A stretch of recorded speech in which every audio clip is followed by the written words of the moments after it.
Hello, I'm Anne Green, and welcome to We've Got Books. And boy, do we ever. We are coming to you from the big sky country of the Dallas-Fort Worth area of Texas, where we're known for our Tex-Mex cuisine, Southern hospitality, and Blue Bell ice cream. I'm happy you joined us. I'll be your host for We've Got Books, and I'm excited to connect with you. I delight in telling you about my books, as well as interviewing other famous Christian fiction writers about their books. My goal is to introduce you to some great Christian fiction. Have you ever read a sensational book and wondered about the author? We sit around the table chatting to get to know each author and how her book was created. So grab your cola, coffee, or drink of your choice and sit back and enjoy this informative ride into the literary world. Today, I'm interviewing Christian author Jane Daly. Jane, tell our listeners a little about yourself. All right, Anne. Well, first of all, thanks for having me. And a little fun fact about my husband and me, 4 years ago, we sold everything, bought a motorhome, and we've been on the road full time. I have one daughter and three grandchildren who live in Tennessee and one son who now abides in heaven. I wrote a book about my journey through grief to grace called Hole in My Family Portrait. And I've been married for 49 years. I'm really sorry to hear about your son.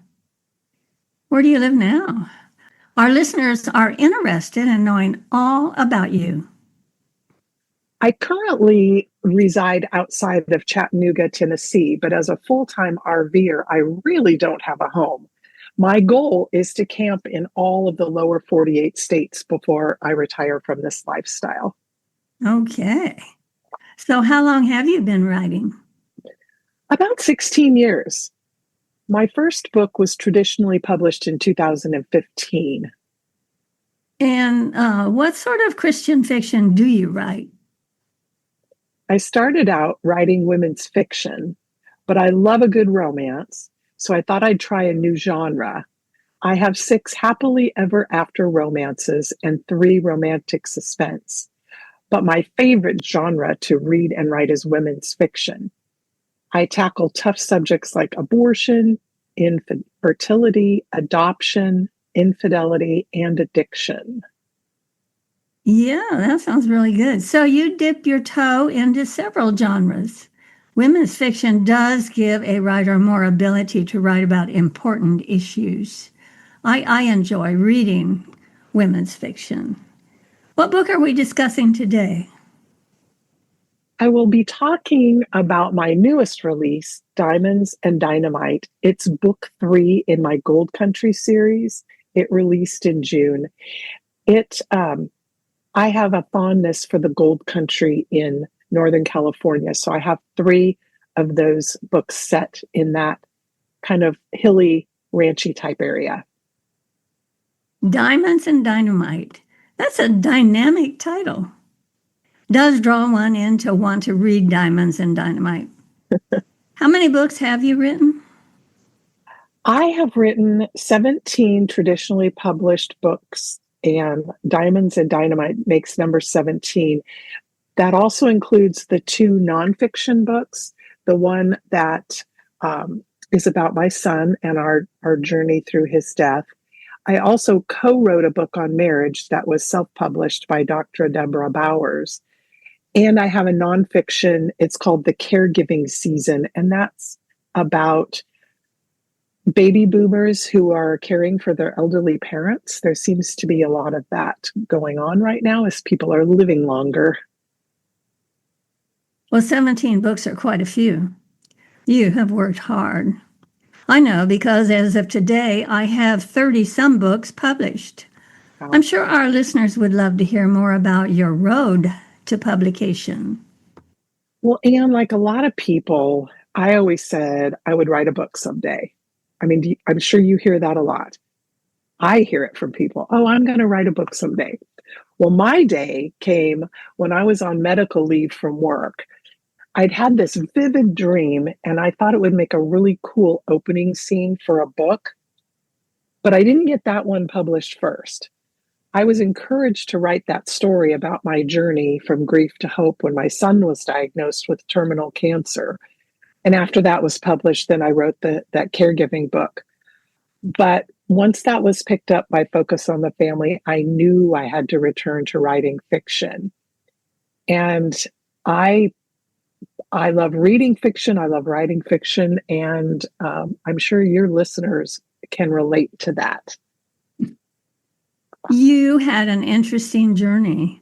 Writing about grief can sometimes help work your way through the worst part.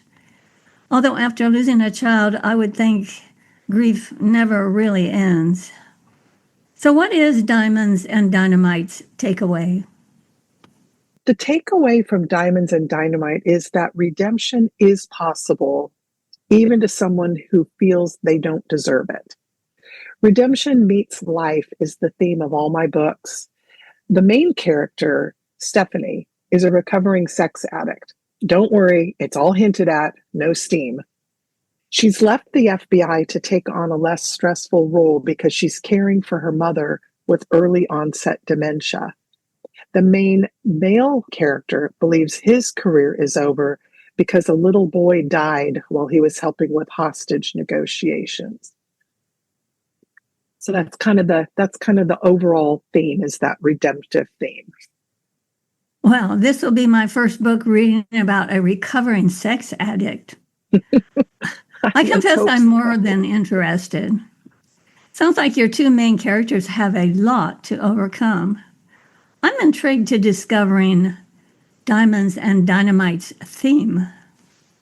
One of the tropes in romance and, of course, romantic suspense is that love finds us in the most unlikely places, where two people should never have met, they meet, and of course, the sparks fly. And because I write Christian fiction, it's all very hidden sparks. I'm just not into that other.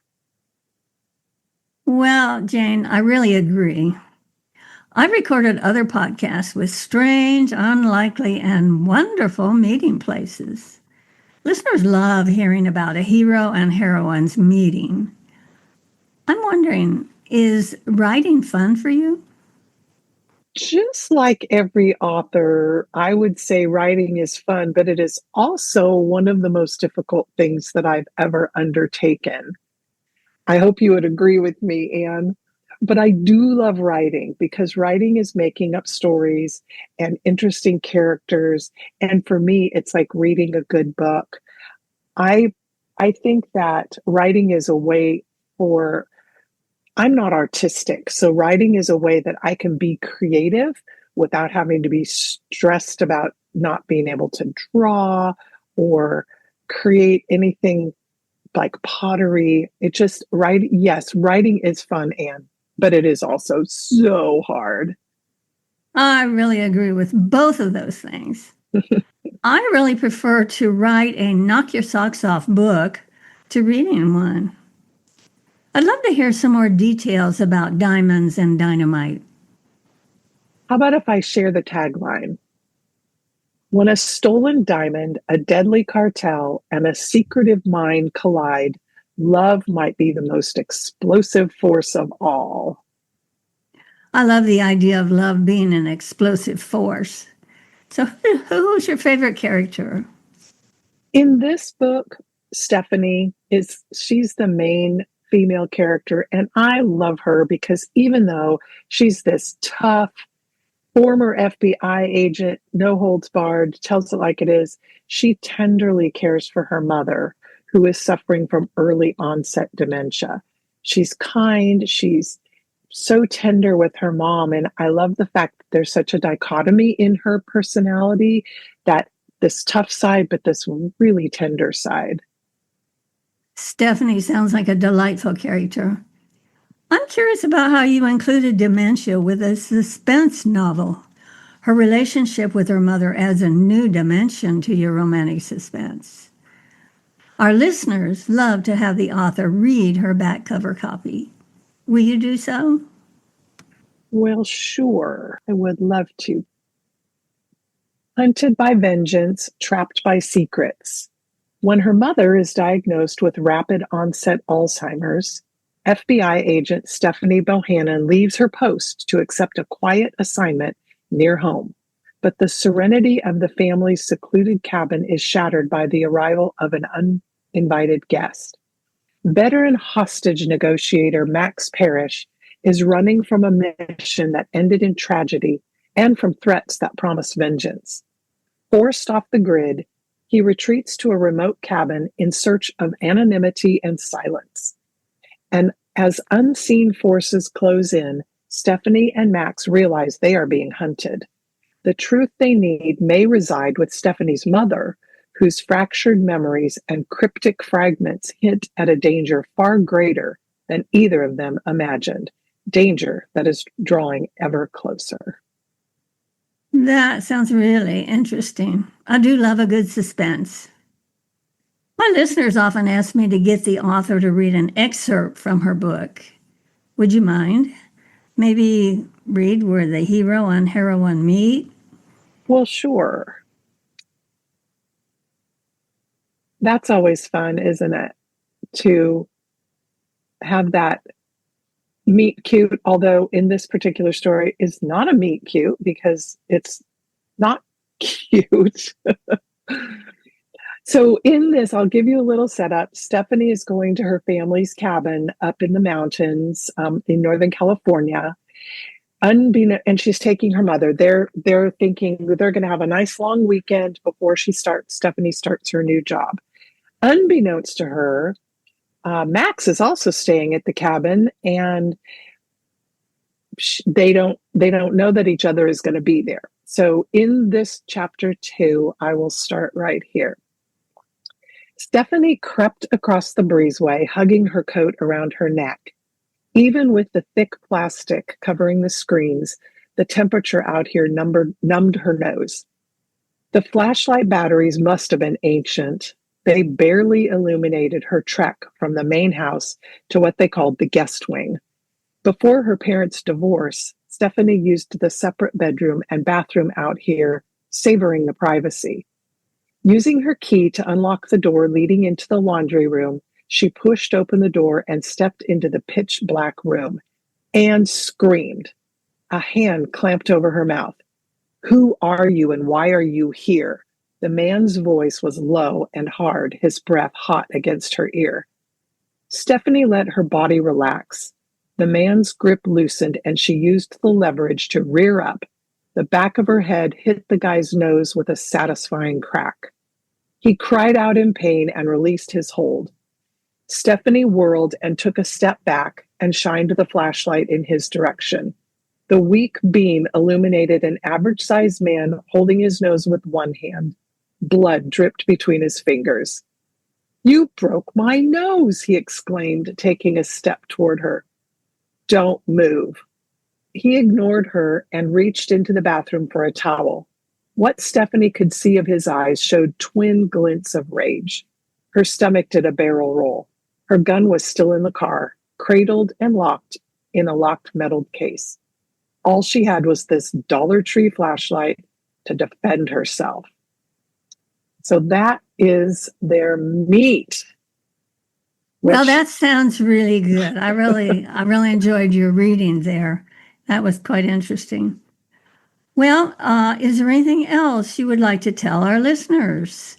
Do you have a website or a place where our listeners can buy Diamonds and Dynamite? I do have a website, Anne.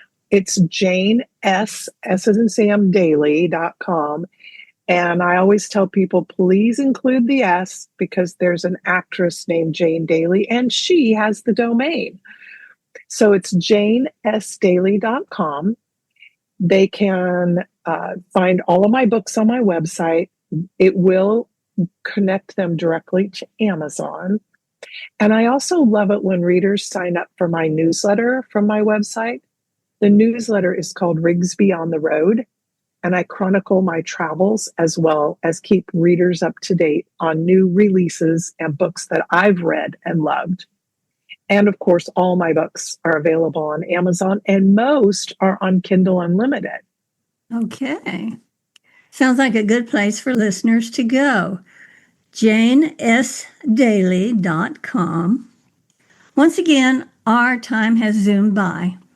We hope you've enjoyed your time with us as much as Jane Daly and I loved having you. Join us next week when we interview well-known author, award-winning author, Anne Green. That's me, okay? As we discuss my Civil War historical for such a time, the story of Jarrett Ross. Listeners, we're so glad you joined us. Don't forget to go to buzzsprout.com. That's buzzsprout.com and listen to our 60 other podcasts we've got on We've Got Books. You can find our podcasts on YouTube, Apple, Spotify, or your favorite podcast host. Or you can go to my website, AnneGreenAuthor.com. That's ANNEGREENE author.com and click on the podcast tab. All our podcasts are short, fun, and introduce you to other authors and books. So I'm Anne Green with Jane Daly saying goodbye for now and read a good book. We hope you'll choose one of our fabulous books from We've Got Books. Keep exploring the world through reading. Reading reduces stress, sparks new ideas and interests, and improves your vocabulary and conversation. So keep reading. See you next time.